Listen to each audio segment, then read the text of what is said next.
Via il match, si parte con Rana Verona contro Sonepar Padova. Christensen verso Mosic, gran salvataggio di Diez e poi il muro però di Verona, il muro a 3 in questo primo set. Vitelli con la variazione forte, non se l'aspettava Padova, altro errore e altro punto per Verona. Ora lo chiude, se insomma metterà giù un altro punto a baraccia alzate. Vitelli, e veramente tanta confusione per Padova, non si intendono i giocatori, con Vitelli pronto a servire. Va Marco Vitelli con un servizio lungo, primo punto per Padova. Assente per infortunio anche D'Amico, sul mercato è stato rimpiazzato da Stafforini in questo frangente della stagione. L'attacco intanto di Gardini, deve lottare Verona, di fatto regala un pallone però, poi il muro di Christensen che se la gode con Mosic. Punto numero 2 per Verona, il primo muro del match anche per Micah Christensen.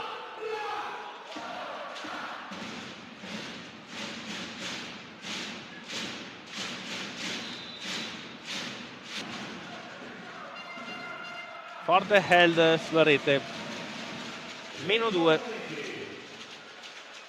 pardon, più 4 per Verona.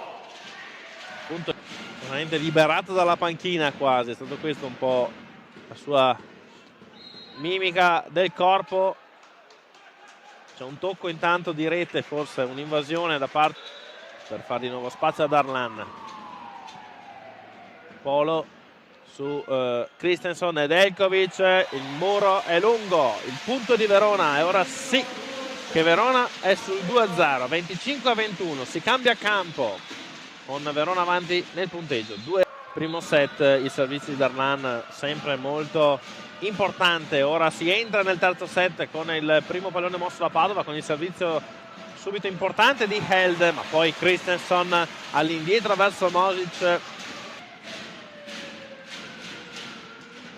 Glatz verso Orioli, pardon, verso Gardini, l'attacco ora di Masulovic e poi arriva Darlan, muro a 3 di Padova in.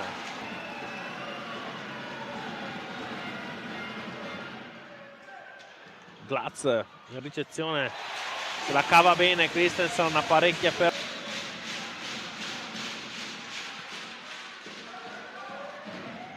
la mette di là Christensen. Held con una mano, Todorovic, non ne viene fuori un buon attacco per Padova, meglio questo in costruzione. Gran salvataggio con una mano di Glatz, l'attacco di Mosic, il muro di Padova, la palla che non cade però di fatto viene mandata dall'altra parte al quarto tocco dopo la carambola. 23 pari.